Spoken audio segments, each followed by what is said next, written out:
iOS 27 এর developer বেটা version release হয়ে যাওয়ার পর থেকে সবাই জিজ্ঞেস করছিলেন আপনাদের ফোনে কেন আপডেট আসছে না। কারণ হলো আপনাদের ফোনে স্টেবল ভার্সনের আপডেট আছে, আপনারা কেউই ডেভেলপার ভার্সন আপডেট সিলেক্ট করেন, এই কারণে আপনাদের ফোনে আপডেট আসছে না। আর আমি বলবো যে ভুলেও এই ডেভেলপার ভার্সনটা ইনস্টল করবেন না আপনার ফোনে, কারণ আপনারা যারা এভরিডে ইউজার আছেন আপনাদের জন্য এই ডেভেলপার ভার্সনটি রিলিজ করা হয়নি। এটা আরও রিফাইন হবে এবং এতে অনেক সমস্যা আছে বা বাগস আছে যেগুলো ফিক্স হওয়ার পরেই মূলত আপনি আপনার ফোনে এটা স্টেবল ভার্সন অবস্থায় ইনস্টল করলে তখন আপনি আপনার ফোনটা থেকে ভালো একটা পারফরমেন্স পাবেন। আমাদের আজকের ভিডিওতে আমি আপনাদেরকে বলবো যে কেন আপনার উচিত না একটা ডেভেলপার বেটা ভার্সন ইনস্টল করা আপনার ফোনে। তবে তার আগে আমি iOS 27 এর কয়েকটা মেইন ফিচার একটু রিভাইজ করে দেই আপনাদেরকে, যে ফিচারগুলো আসলেই iOS 27 কে অনেক বেশি এক্সাইটিং করে তুলেছে। একদম প্রথমেই এখানে যে লিকুইড গ্লাস স্লাইডারের অপশনটা দেওয়া হয়েছে, এই অপশনটা আসলে গুড টু হ্যাভ, কারণ এর আগে অনেকেই লিকুইড গ্লাসের রিডেবিলিটি সহ বিভিন্ন ধরনের ইস্যু ফেস করছিল, যে ইস্যুগুলো এখন একদম কমপ্লিটলি সলভ হয়ে যাবে। কাজেই যারা লিকুইড গ্লাসের এই ইমপ্লিমেন্টেশনটা পছন্দ করেননি তারা এখন চাইলে লিকুইড গ্লাসের এই এফেক্টগুলো আপনাদের ফোনে ইজিলি অফ করে রাখতে পারবেন। এর পাশাপাশি আমরা এখানে হোম স্ক্রিনে যে নতুন একটা কাস্টমাইজেশন ফিচার দেখতে পেয়েছিলাম, যে রেডো এবং আন্ডোর, এটাও কিন্তু অনেক ইউজার রেকমেন্ড করেছিলেন যে তাদের এই ফিচারটি থাকলে ভালো হয়। So Apple listen to us. এবং এখানে যে পেইন্ট ব্রাশের একটা নতুন কাস্টমাইজেশন আইকন ব্যবহার করা হয়েছে, সেটাও কিন্তু এখন একটু আপডেটেড, তাই it looks a little bit better.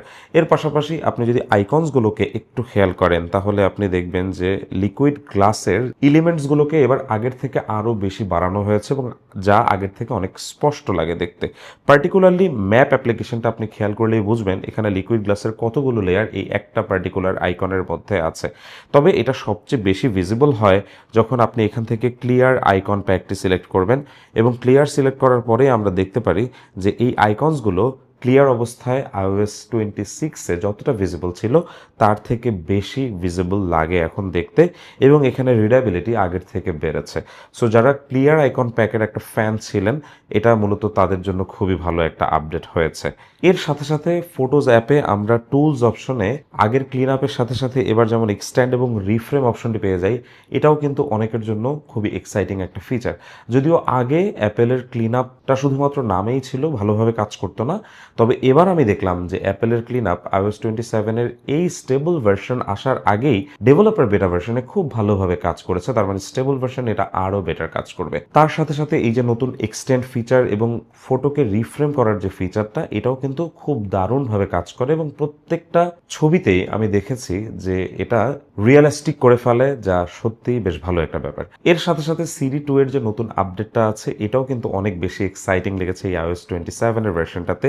নতুন একটা ভিজুয়ালাইজেশনও এসেছে, যেমন আপনি মাঝখান থেকে যদি সোয়াইপ ডাউন করেন সেক্ষেত্রে আপনি অপশন দেখতে পারবেন সার্চ অর আস্ক, যেটা কিছুটা লিকুইড গ্লাসের বাবুলের মতো করে আসে, এবং এখানে আপনি চাইলে যে কোনো কিছু সিরিকে জিজ্ঞেস করতে পারছেন, আবার আপনি চাইলে টাইপ করেও সিরিকে যে কোনো কোয়েশ্চেন করতে পারছেন।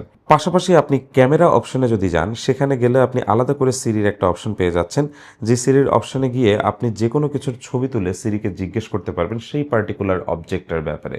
এর পাশাপাশি ব্যাটারি আইকনটাকে আগের থেকে আর একটু বড় করা হয়েছে, যা আরেকটু চ্যাপ্টা হয়েছে বরং iOS 26-এর তুলনায়। উইজেটসে এবার হোম স্ক্রিনে আপনি একদম ফুল স্ক্রিন উইজেট সিলেক্ট করতে পারবেন। যেমন আমার হাতে থাকা ফোনে আমি কিন্তু ওয়েদার উইজেটটাকে একদম ফুল স্ক্রিন করে রেখেছি আমার হোম স্ক্রিনে।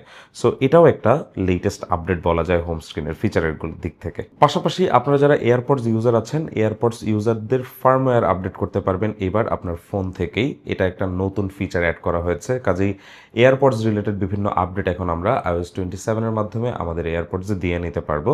সো সেক্ষেত্রে হয়তো আমাদের এয়ারপডসের টুকটাক পারফরমেন্স ইমপ্রুভমেন্টস রিলেটেড আপডেট আমরা পেয়ে যাব সামনে। শর্টকাটে আমরা এবার নতুন একটা অপশন দেখতে পাচ্ছি, যে সিরির মাধ্যমেই আমরা শর্টকাট সেট করতে পারবো। সো র্যান্ডমলি আপনি বলতে পারেন যে সিরি আমার ফোনের চার্জটাকে অফ করে দিবে যখন আমার ফোন 80% চার্জ হবে, এরকম কিছু একটা বলার পর সিরি কিন্তু নিজে নিজেই আপনার এই শর্টকাটটি ক্রিয়েট করে দিবে, যেটা এনেবল করে রাখলে আপনার ফোন 80% চার্জ হয়ে যাওয়ার পরেই চার্জ অটোমেটিক্যালি নেওয়া বন্ধ হয়ে যাবে। অলসো আপনি যখন ফোনটাকে টার্ন অফ করবেন, সেই টার্ন অফ করার সময় যে অ্যানিমেশনটা আসে, সেই অ্যানিমেশনটাকেও কিন্তু এবার iOS 27-এ কিছুটা হলেও আপডেট আপডেট করা হয়েছে, যা একটু ডিফারেন্ট লাগে দেখতে। সো বিশেষ করে এই কয়েকটা ফিচারই আমার কাছে iOS 27 এর সবচেয়ে বেশি অ্যাট্রাকটিভ লেগেছে। তবে তার বাইরেও কিন্তু আমরা বাচ্চাদের জন্য অ্যাপল কিডস এর নতুন কিছু আপডেট দেখেছি, যার সাথে সাথে আমরা সিরি নিয়ে আরো এলাবোরেটলি ওদেরকে আলোচনা করতে দেখেছি, যেগুলো হয়তো আমরা স্টেবল ভার্সনে একদম প্রপারলি বুঝতে পারবো যে আলটিমেটলি এটা কেমন কাজ করছে। তবে সোফার সিরি বেশ ভালো কাজ করছে আমাদের এই ডেভেলপার ভার্সনে। তবে এবার কিন্তু একদম সম্পূর্ণ ইউআইটাকে খুব বেশি স্টেবল, স্মুথ এবং পারফরমেন্স ওরিয়েন্টেড করা হয়েছে, যে কারণে ইভেন এই ডেভেলপার বেটা ভার্সনটা ব্যবহার করতে গেলেও কিছুটা স্টেবল ইউআই এর মতো একটা ফিল আমরা পাচ্ছি। তবে কোনোভাবেই আপনার ফোনে এই iOS 27 ভার্সনটি ইনস্টল করা ঠিক হবে না, কারণ এটা এখনো ডেভেলপারদের উদ্দেশ্যেই বানানো হয়েছে। ডেভেলপাররা এটার যে বাগসগুলো আছে সেগুলো নিয়ে রিপোর্ট করবে এবং ধীরে ধীরে এটা আরো বেশি স্টেবল হবে। আর এখন যদি আপনি আপনার ফোনে হঠাৎ করে এই আপডেটটা দিয়ে দেন, তারপরে কিন্তু আপনি যখন আবার iOS 26-এ ফেরত যেতে চাইবেন, তখন আপনার সবগুলো ডেটা একসাথে রিসেট করে ফোনটাকে ফ্ল্যাশ করতে হবে, যেটা আপনাদের অনেকের জন্যই একটু কমপ্লিকেটেড হতে পারে এবং আপনি আপনার মূল্যবান ডেটা হারাতে পারেন।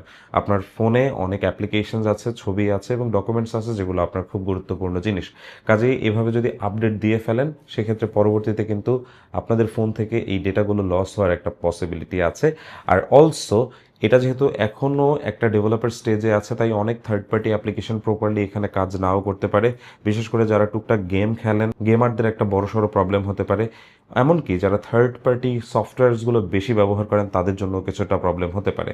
এবং ইনিশিয়াল স্টেজে এই ইউআইটা থাকার কারণে কিন্তু আপনাদের ফোনে হিট জেনারেট হতে পারে, পারফরমেন্স রিলেটেড ইস্যু হতে পারে এবং আপনাদের ফোনের ব্যাটারি হেলথও কিন্তু কমে যাওয়ার মতো সম্ভাবনা তৈরি হতে পারে।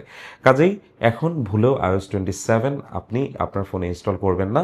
যখন পাবলিক বেটা আসবে কিংবা যখন স্টেবল ভার্সনটি আসবে, তখনই আপডেট করাটা সবচেয়ে গুরুত্বপূর্ণ বা ভালো সিদ্ধান্ত হবে। এবং আমি মনে করি যে iPhone 18 সিরিজ লঞ্চ হওয়ার সাথে সাথে আমরা এই আপডেটগুলো আমাদের এই ফোনগুলোতে ইনস্টল করতে পারবো। সো বন্ধুরা, অনেক ধন্যবাদ এই ভিডিওটি দেখার জন্য। সবাই ভালো থাকবেন। আল্লাহ হাফেজ।